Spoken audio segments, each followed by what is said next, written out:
Hello, everyone, and welcome to the Scotiabank Charity Challenge Presents Home Stretch Speaker Series. My name is Sean Goodall. I'm a Senior Manager of Sponsorship here at Scotiabank and really just appreciate everyone tuning in today. It is my absolute pleasure to introduce today's guest panelist here. We have Blaine Penny, CEO of MitoCanada. Thank you so much for being here with us, Blaine. Can't thank you enough. It's a great initiative we're pulling together, and obviously you've been a part of there's the Scotiabank Charity Challenge in the past, so can't thank you enough for being part of this. You're welcome, and it's an honor to be here. Awesome. So I guess to kick things off, we're going to chat everything kind of tips and tricks in terms of charitable giving and taking advantage of the Scotiabank Charity Challenge. Do you want to maybe just give everyone kind of a bit of an overview of your role at MitoCanada and how you got involved? Yeah, so I currently lead MitoCanada as the CEO, and I have been doing that for the last 2.5 years. But just backing up a bit more about MitoCanada, it's a charity for mitochondrial disease. It was founded about 10 years ago, and it focuses in 3 areas. One's around raising awareness and education for mitochondrial disease, supporting patients and families who are impacted by the disease, and raising funds for research. And over the course of the last 10 years, we've been able to directly fund over $650,000 of research for mitochondrial disease, and through indirect matching gifts and partnerships, over $3 million in impact. So we've come a long ways in 10 years. We still have a lot of work left to do, hence we keep running. And one must never stop running, right? And Absolutely. for me, my connection to the disease, which was the second part of the question there, I think, started back in 2008 when my son became suddenly ill one day, and eventually suffered a severe brain injury as a result of that incident. And it took us a year through challenging diagnostics and better understanding what was going on with Evan to get a diagnosis for mitochondrial disease. And we had never heard of that disease. And at the time, there was no organization in Canada that was helping families navigate that path or providing information about it. So that's where we got together with some other families and started MitoCanada. So I was one of the founding families, and I became the inaugural board chair and CEO for the first 6 years, and as a volunteer, and then 2.5 years ago stepped in full time to lead the organization. Incredible. Well, congratulations on the progress you've made. And again, thank you for being part of the Scotiabank Charity Challenge and being one of our leading charities. Yeah. So kind of, I guess, moving into the Scotiabank Charity Challenge, for those of you tuning in who aren't too aware with what this initiative is, it's essentially the philanthropic arm of our 6 marathons. So the 6 Scotiabank marathons across the country. And really what it allows is any registered charity within Canada to sign up and take part and run and raise funds for their charity. So it's a really great program. Last year, we raised $8.6 million nationally, and MitoCanada was certainly a huge part of that. So just on the sense of Scotiabank Charity Challenge, obviously you guys have seen some great success with it. And as you mentioned, keep on running. So how long have you been participating, and what success have you guys seen from the program so far? Yeah, so I was thinking back. It was in 2012 was the first year we got involved with the Scotiabank Charity Challenge here in Calgary, and it was a real breakthrough for us because at that time we were just a few years old as a charity. And one of the challenges of being a small charity is just fundraising events take a lot of time and effort to do them and do them well. So for us, it's been 9 years now we've been involved. But that first year I remember we raised $25,000, and that was a lot of money for us at that time. And so we were like, okay, there's something to this. This is a great way to bring together people to run for charity.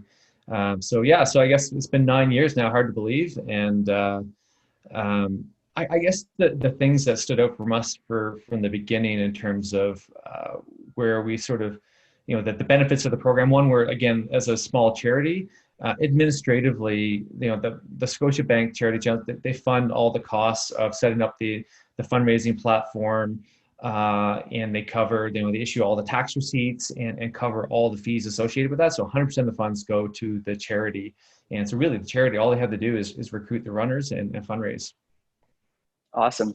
Yeah, and I mean, obviously, you guys have seen a ton of success through the program. So, what are some kind of useful tactics that you guys have employed just in terms of your campaigning and getting everyone engaged and excited about running and fundraising that you've really seen success with? Because obviously, to your point, the platform's there, and we've seen a complete kind of array of different ways that all the charities get involved and fundraise and engage their consumer base. Yeah, so I think the biggest thing really is how do you bring together people to support your cause? So it is having, you know, someone who is a champion for the charity, and for us, you know, we've taken that to a new level where, you know, we all, you know, we run for Team Mito, and we have a slogan, running for those who can't. We all wear green shirts, so there's a sense of team and camaraderie is a big part of it. Uh, Right. and another piece is more around just having like a theme each year, or like an initiative that kind of rallies people around an idea or concept. And a couple good examples of that, you know, for us have been like, you know, my son Evan.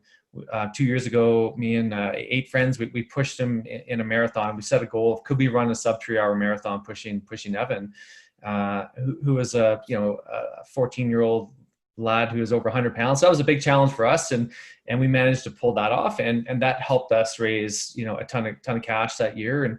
And then I would say our biggest theme has been around Guinness World Records, and we've done 13 of them over the years and raised close to $500,000 through those Guinness World Record attempts alone. Incredible. So, on the note of Guinness World Records, specifically the Calgary Marathon has a relationship there. And as you mentioned, 13, which is insane. How did you first start applying for them? How did you kind of think of that idea, and how did it come to be? Yeah, it was an evolution, and I would say it started going back to 2012 when the first year we were part of the charity challenge.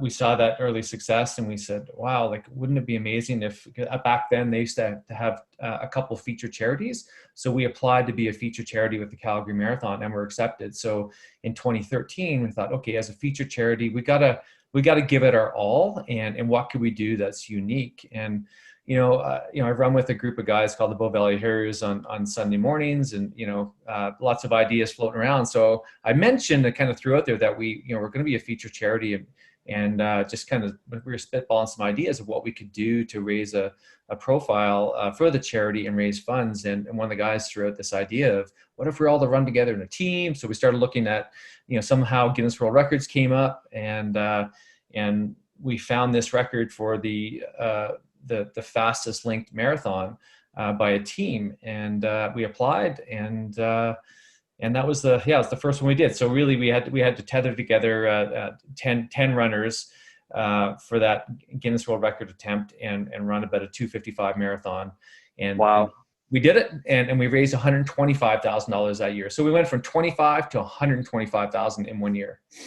Wow. So it just goes to show, obviously, the platform's there, and you make of it what you will. And you guys did just that. And then since then, obviously 12 more attempts. Tell us a bit about your most recent win, which was obviously incredible. And I know got some press behind it as well. Yeah. I mean, every record we've attempted has sort of unique in a different way. And this year, COVID, as we know, has really thrown the running community and physical events a curveball. So this year is MitoCanada's 10-year anniversary, and we're planning to commemorate that with 10 Guinness World Records, with most of them being completed at the Calgary Marathon. And it's going to be a special year having the Guinness adjudicator on site, and we're really excited about that. And with the physical race being canceled, we had to push back those attempts to next year. But we developed a really good relationship with Guinness and the Calgary Marathon over the years. So we reached out to Guinness and said, "Hey, are there any running records kind of tied to a marathon that we could do virtually?" And they said, "Yeah, just leave it with us. We'll come back and see what we can find."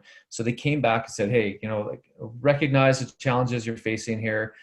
We created a new record for the most money raised while running a marathon distance." So a really unique record, because this is a record where you raise money only while you're running. So this created a whole new challenge for us to say, how can we engage our supporters and donors and partners in this window while we have someone running a marathon and trying to raise funds? And we started building on that idea and created a live broadcast to educate people about the disease, to have the ability to connect with runners. And we basically created like this live telethon and broadcast for the event. And it was amazing. What we did was we thought, again, like a big part of what we do is we're trying to engage as many people as we can. So we created a healthy competition of Team Mito runners, and we had 6 runners who were vying for the top spot of the most funds raised. And together we raised $73,000 in 6 hours. Wow. And Graham Sherman, who was our biggest fundraiser, he alone raised $33,000 himself to set the record. So yeah, that was a unique one. And we're grateful that Guinness were flexible to help us come up with something that we could do virtually and safely during COVID.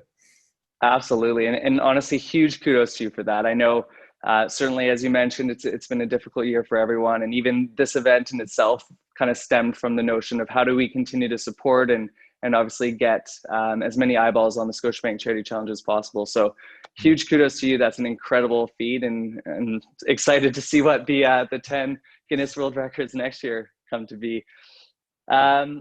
So I guess just kind of as we in the near the end of this session, rather, just for those charities who might not be a part of the Scotiabank Charity Challenge yet, or have never heard of it, and this is their first time, what are some kind of tips and tricks you could give them in terms of their first year? Really, again, back to your point around rallying the troops and really maintaining a bit of a culture around the run and the fundraising.